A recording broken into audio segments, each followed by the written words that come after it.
everyone, and welcome back to Cyrus Webb Presents here on Amazon Live. I'm your host, Cyrus Webb. Glad you all could join us once again. If you guys are new to us here on the Amazon broadcast, welcome to you. Make sure you guys do hit that follow button so you can stay connected with all of our programming we have here 6 days a week. You'll see it either here in this corner or down below. Also, you'll notice there are books by our next guest. We're excited to welcome back Dr. Velma Bagby to our broadcast today. She's the author of what's been called the Catch series. You can see I have two of the books here. The Wrong Catch, which is her newest book here, but also the Catch No One Wants kind of kick things off here. When we talk to her not only about this series, but also what it's been like for her to see the response. We also want to welcome those tuning in on Facebook, on LinkedIn, on YouTube, and Twitter. Glad you all could be with us as well. If you guys have any questions or comments for Dr. Velma, make sure you guys do drop those in the comment section. Dr. Velma, always a pleasure to have you back on with us. It's exciting to be here. I always enjoy myself, Cyrus. Thank you. I appreciate that. So I want to kind of kick things off where we are, because you've been doing a lot with this series. And, one thing I did in the beginning when, I first started with the Catch No One Wants, we talked more about the fish in there, but that's been a big part of your messaging when it comes to these books. Talk to us about this experience. What has it been like for you to, like Veronica learned in the Catch No One Wants, these lessons that can be learned from fish that can pertain to relationships? What has it been like for you to share? It's interesting. I understood fish stories since I was just a young girl growing up in the church. I mean, into adulthood, we've read about fish stories in scripture, the parables where Jesus used fish quite often. I would not have ever thought that something like that would really speak to the readers, and it has. They so love the analogies that they ask for more, which is why this started off as just one novel and has now become a series. So even as I take a pause, some of the readers still said, bring the fish back. So I'm hearing and I'm going to respond, and I really appreciate what it's doing. Some of the women have talked about meeting similar fish and have referred to them. Now, which fish are you, when they meet a guy? So it's kind of exciting to see how they're applying some of the things that I shared in the book. And it's just amazing that it's turned out to be what it is right now. Love that. I want to give a quick shout out to Miss Queenie Clem. Hello to you, Miss Queenie. She's joining us on the Amazon Live site. She says, hey, Dr. Velma as well. And I want to say this about support. Miss Queenie is a great example of it. You've gotten such support in spreading the word about this. Talk to us about that. What has it been like for you to this point in your career? Because you've written books before the Catch series, Dr. Velma. What has it been like for you to see the support you're getting for this series? Not only the support, the activities around it have increased quite a bit to the point where I have to get help to help me to continue promoting, and even getting a virtual assistant to help me with some of the posting. There's a lot that has to go into promoting and keeping the word out there about what we're doing, what the book is saying, what readers are saying, and sharing reviews. All of that takes some work. So it's helped me to just grow into what it means to have a popular book out there. I may not be at the level of some of your other wonderful guests, but it does require a lot of attention. Yeah. Well, you definitely deserve the attention, and I should mention this is a best-selling series, so you're doing quite well, Dr. Velma, so I want to congratulate you on that. But could you have imagined when it kicked off with The Catch No One Wants that this would be the book, that this would be the series that would catch on like wildfire? No, I would not have imagined it at all. And matter of fact, I really didn't focus on that so much. My whole hope was that people would resonate with the stories, that they would connect with the stories. And that has happened. And that has, made me feel like my mission was accomplished at that point. And then when I found out it hit bestseller status, I was just like over the moon at that point. I mentioned to you before we went on here, I don't script the show, but I did want to, every time I have a repeat guest on, I love to be able to bring up new areas. I want to kind of do a connection with this book that kicked it all off, The Catch No One Wants, and the newest book, which we're going to talk more about, The Wrong Catch, because at the heart of it, what we see is, of course, the love of a father and daughter, but also lessons that they have all been able to learn and share. And I thought it was an interesting correlation here, Dr. Velma, because it begins with Grayson being the teacher, right? And Veronica being the student. What was it like for you to see her grow into herself and become a teacher herself? Yeah, that was kind of something I wrestled with in the beginning, even had conversations with my editor about it. Who would be the main focus? Is it going to be Grayson or is it going to be Veronica? Hmm. And I felt like Grayson would be the person because he had to be the one that told the story, that narrated everything, that shared the stories as we got to the point where he was taking Veronica on the fishing trip. Hmm. Because Veronica could not have done that unless we were listening to her telling somebody the story. Yeah. And so it was important for me that Grayson remained that person, the main person, kind of narrating the entire book. Hmm. And so it was fun to see how it all evolved because it didn't start out that way. I think I kind of shared with you once before my writing style. Yeah. I don't know what it's going to look like until I pull the pieces together. I just know there's some things I'm supposed to have in the book, and I focus on writing on those areas. Until I'm able to pull those pieces together, I don't know what it's going to look like until then. And it was just really exciting how it all played out and how it all came together. Love that. I mentioned to you I wanted to share something from chapter 7 of Hmm. The Catch No One Wants. I'm going to go ahead and highlight it in the carousel for those who have not gotten this book. It is available. All the books are available from the series in paperback as well as a Kindle.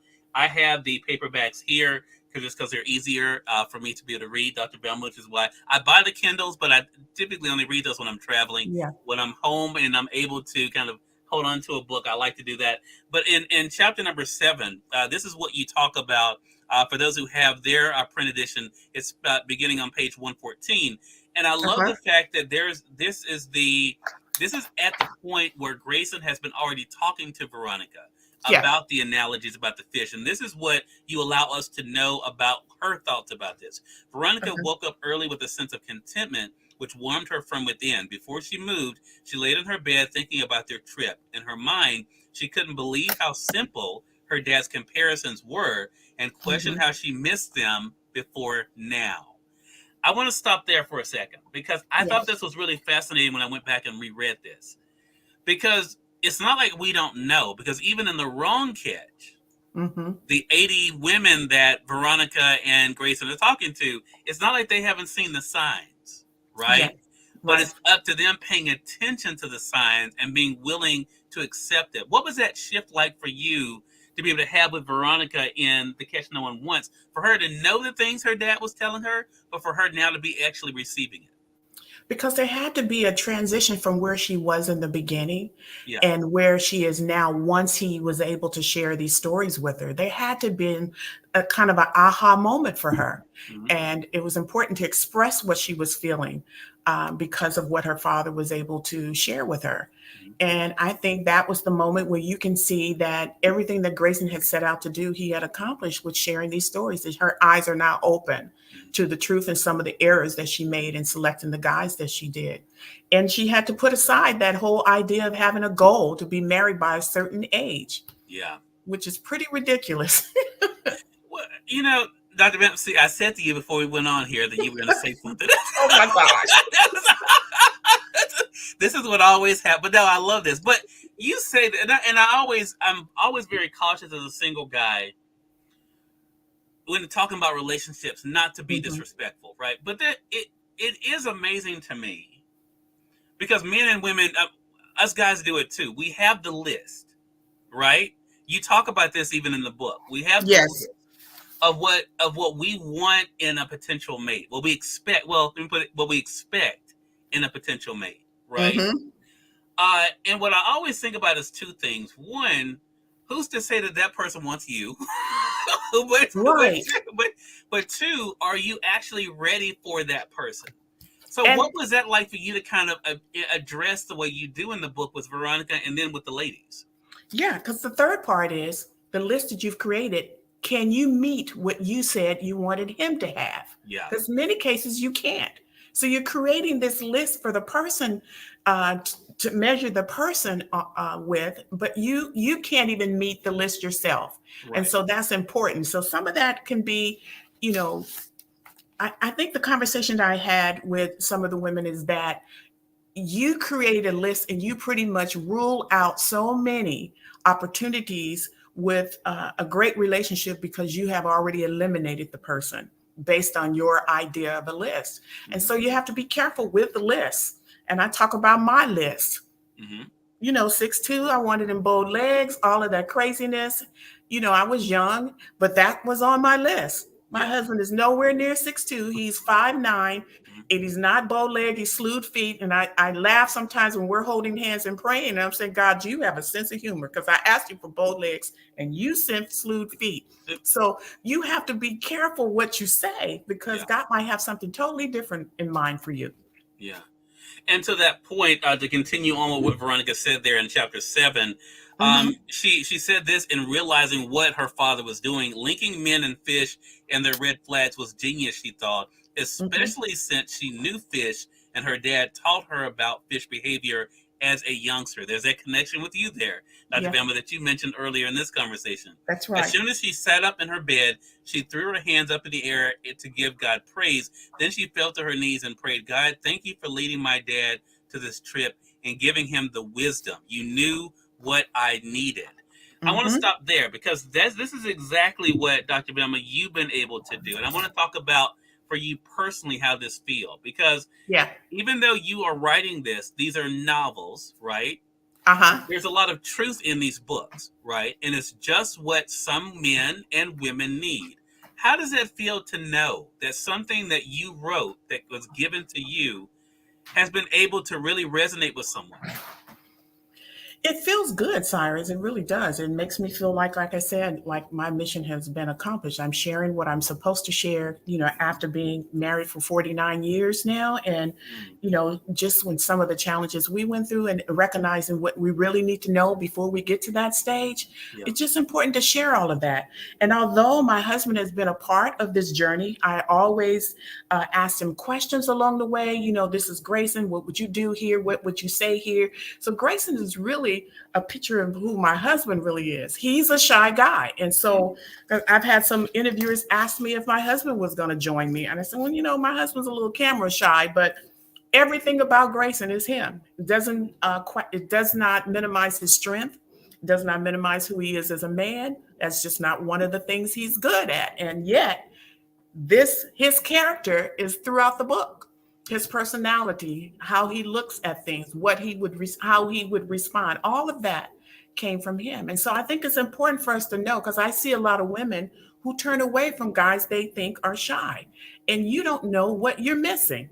You don't know the strength behind this shyness. You don't know the kind of love that guy would have for you. Just because he's shy is not something you should turn away. Because as you move to the next page in the chapter that you were reading, that's when Grayson begins to share with his daughter the story about himself and her mother without her knowing that's who it is. He right. tells this last story, and the story's about himself and her mother. And not knowing how the two of them met, he begins to tell her. And the first thing he opens up with was that he was a shy guy.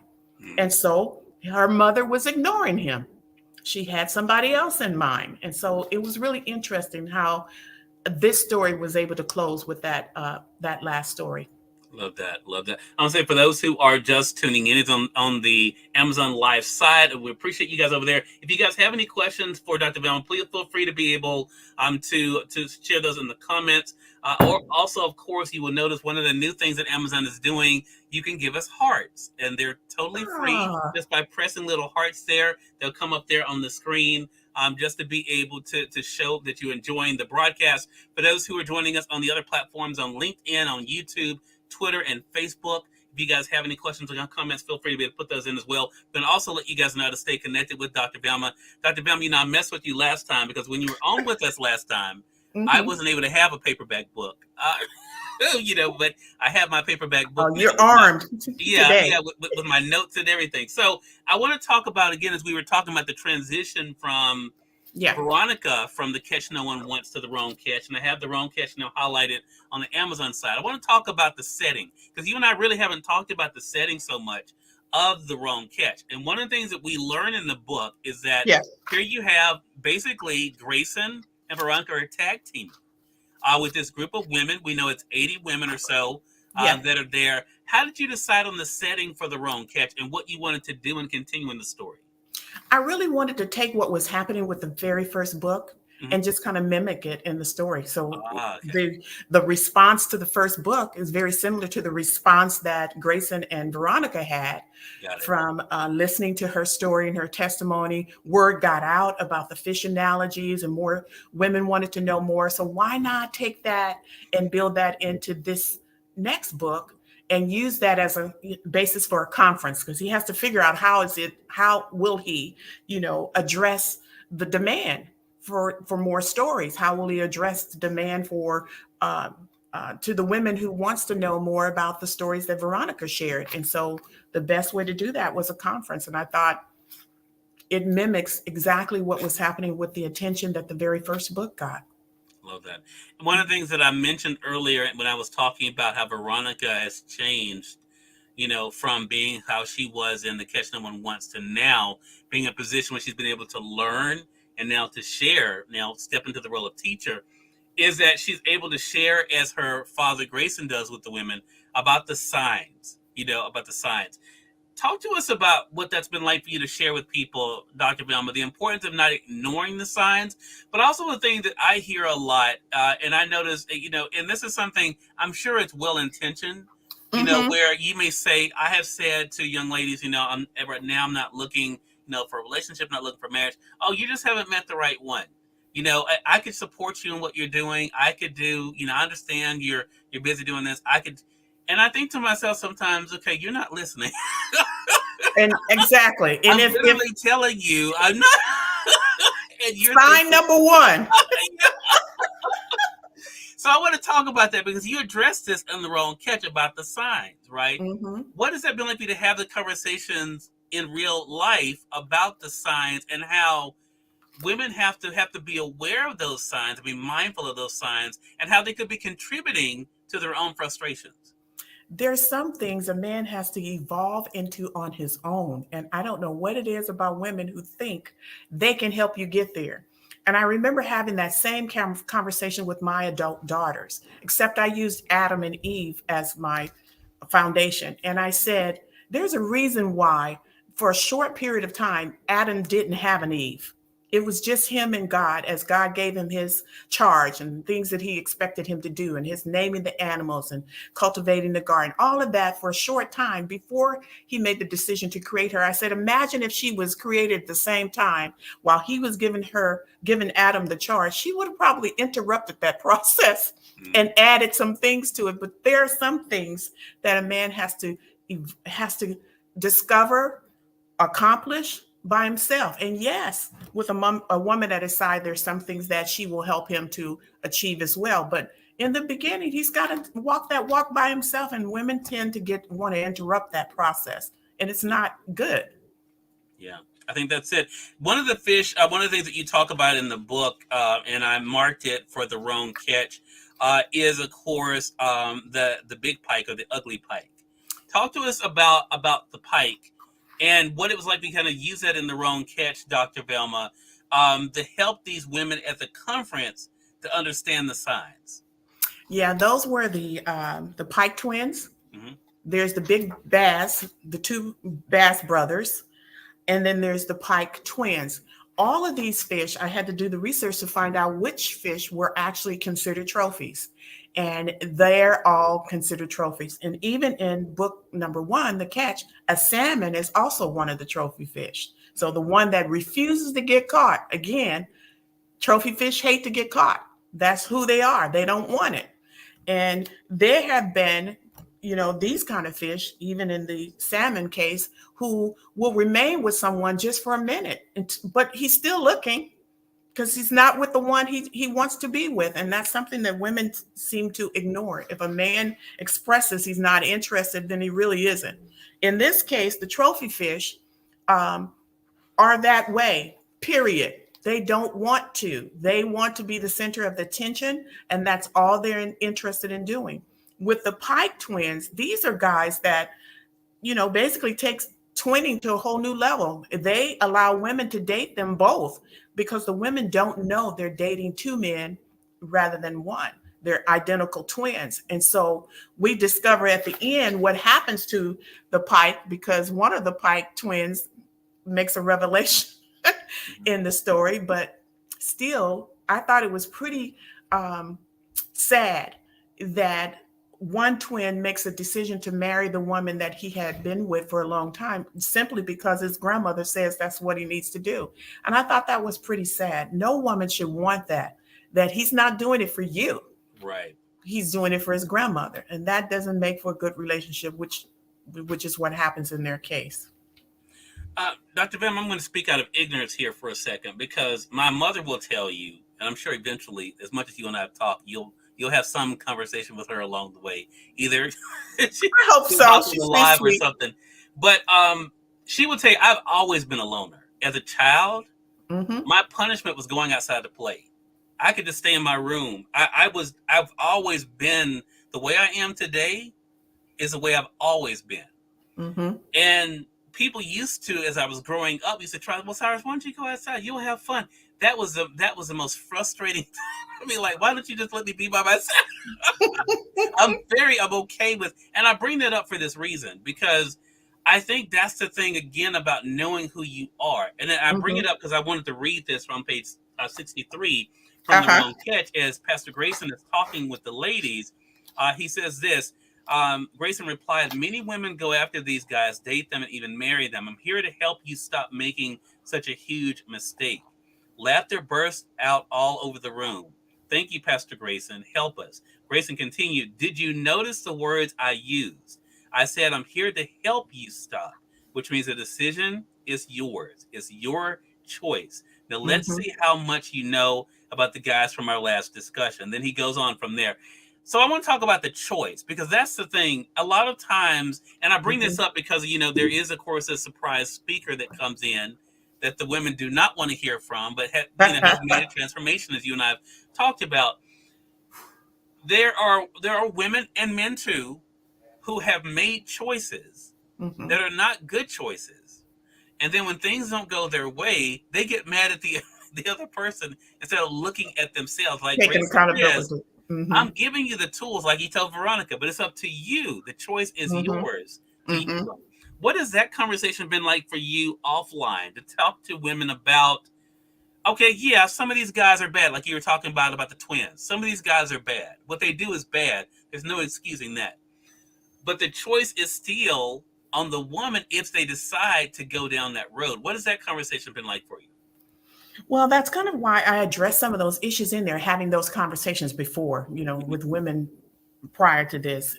Again, ignoring the red flags, or don't know what the red flags are. Some women don't know that. They don't know the signs of what a bad relationship looks like, or a bad example of someone who wants to be their mate. They don't know that. And it was shocking to me to discover that, how,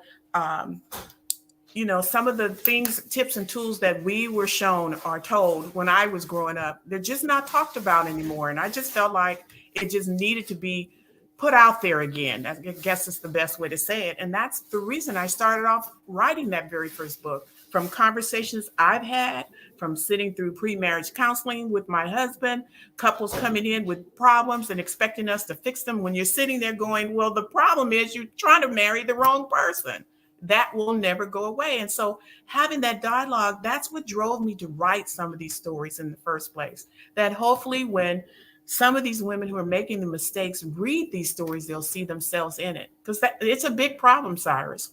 Yeah. Even with what you said, there are a lot of females as well as male who are introverts. I think my husband's the type of person who would rather stay inside too. Matter of fact, when we host large gatherings, I have to call my husband down from the upstairs. Hey, Bruce, come on down, blah, blah, blah. And he's just as happy in his own space. Yeah. And I respect that. And so it's important for us to understand the person that we are interested in, understand their personality, because you're not going in to change the person.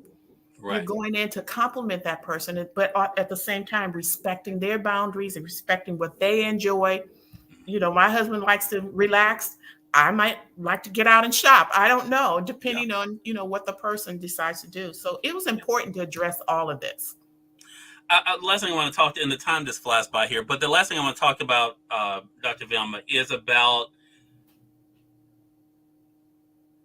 well, it's actually 3 points. So one is... Let me get my notes. me get my post-it. Yeah, so one is, for one, the asking of forgiveness. Yep. Because when we cannot get over the point, I think one of the things, and I've had to learn this too.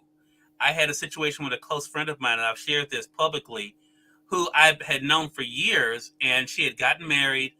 Her husband was an artist. I'm also an artist, Dr. Velma. I don't know if you knew that or not.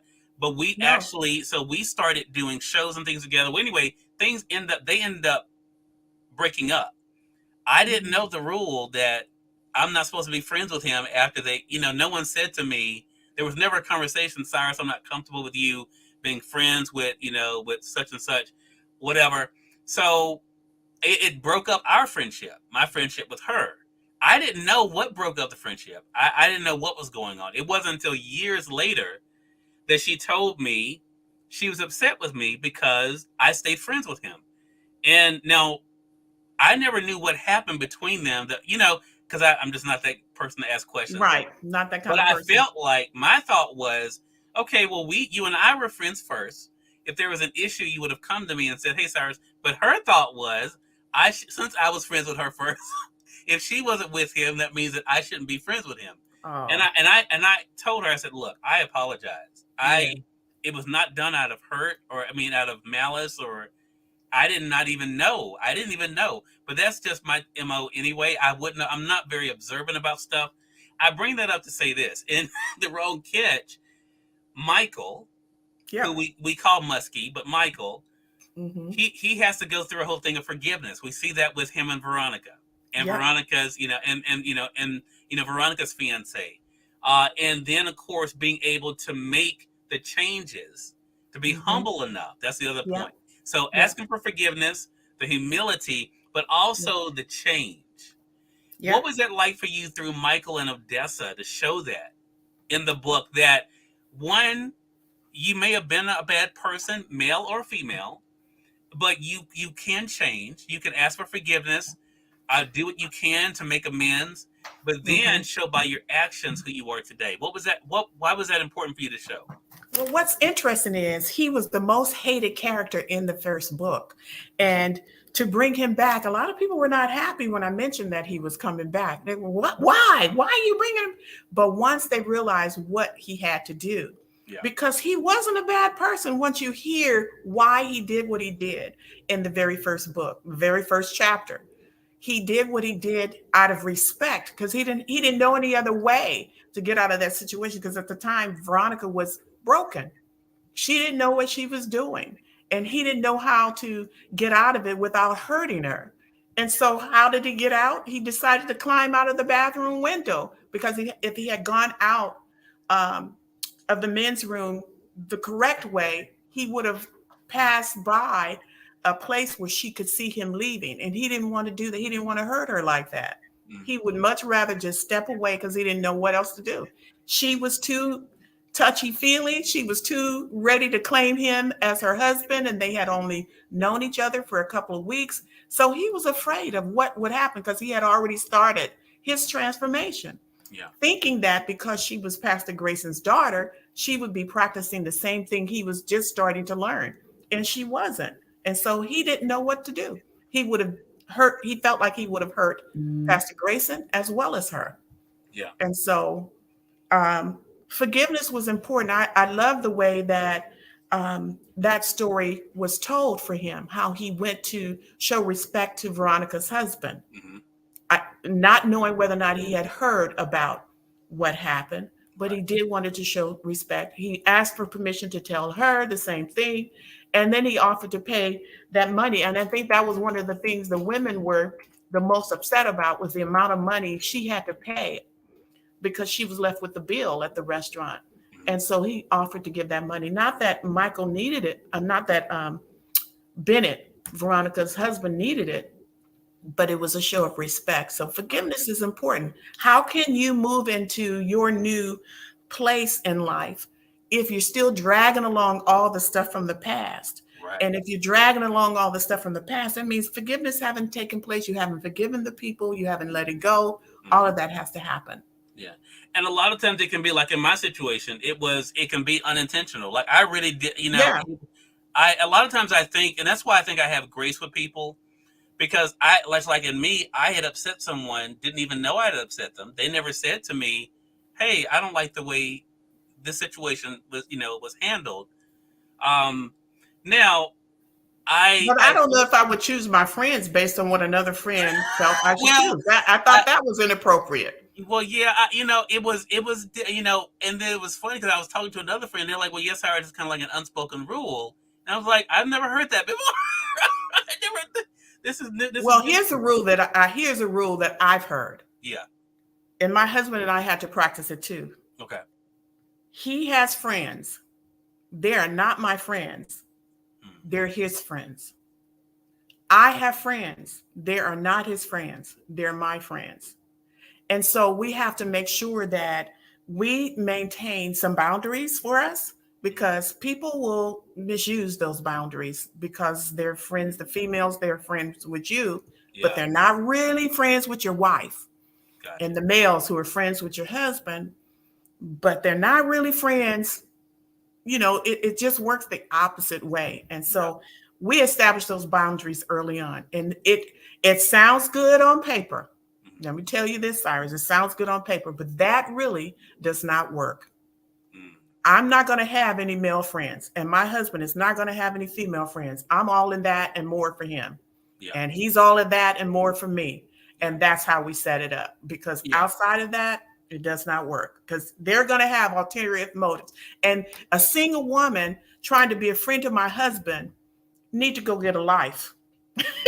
That's what I say, because he is not Yeah. going to satisfy that emptiness for you. Right. And that's the thing. Miss Queenie says, I know exactly what you're talking about. Went through the same thing with a couple. I mean, like I said, I didn't even know this was, I had never experienced this before. I didn't even know this was a thing, You were innocent. You were innocent. You were Well, innocent. but I did feel bad because it genuinely hurt her. I felt bad because I didn't know. And then, of course, with everything else she was going through, they had a child, so there was other things there too. But so I just did not even realize, but I thought about that when I was reading The Wrong Catch, because I thought sometimes you do things to people and you don't even realize sometimes what you're doing. You don't Well, know what situation you're in. But that's why I think that grace is so important, because it really is. these women who were coming there to listen to Grayson, sometime by their responses, they were not showing a lot of grace. No, they weren't. It's their insecurities, is what I was Yeah. getting ready to say. Yeah. You can't blame yourself for somebody else's insecurity. You can Yeah. kind of walk the line because you know they're insecure about something, Yeah. but you can't really blame yourself for another person's insecurities, because that was an insecurity. Well, Dr. Velma, you and I've had so many conversations, and then I've gone over time, and I apologize for that. But I have there's so much to talk about in these, and I said to you before we began this conversation, I try to talk around some things because I don't, I want people to enjoy the books, hopefully whet their appetite. So if they have not picked up, let me go ahead and highlight it again. The Catch No One Wants. This is the first book in the series. Hopefully they will go and pick this book up, read it, and then go ahead and get the brand new book, also an Amazon bestseller, The Wrong Catch. Both of them are available in paperback as well as Kindle. So definitely pick them up. You'll enjoy them. Dr. Velma does a lot too online to keep engagement going on. So Dr. Velma, let them know how to stay connected with you. I'm on all the social media platforms as Dr. Velma Bagby. You can reach me on Twitter, on LinkedIn. I'm on Instagram and Facebook. So any one of those platforms, if you want to reach out to me, I'm info@drvelma.com. That's my email address. And then my website is drvelma.com. Awesome. Dr. Velma, always a pleasure. Always a lot of fun. I know. I was thinking I'm going to have to book another time with you, Cyrus. I'm enjoying it too. Yeah, it is. I looked at the time. I thought, oh, she'll give me a few more minutes. No problem. But I've really enjoyed this. Hope you all have enjoyed it as well. Again, get the books, join the conversation that Dr. Velma is having online. Dr. Velma, definitely looking forward to our next chat together. We thank all of you for being with us here on Cyrus Webb Presents. Until next time, you all make it a great one. We'll talk to you soon. Take care. Thanks, Cyrus. You're welcome.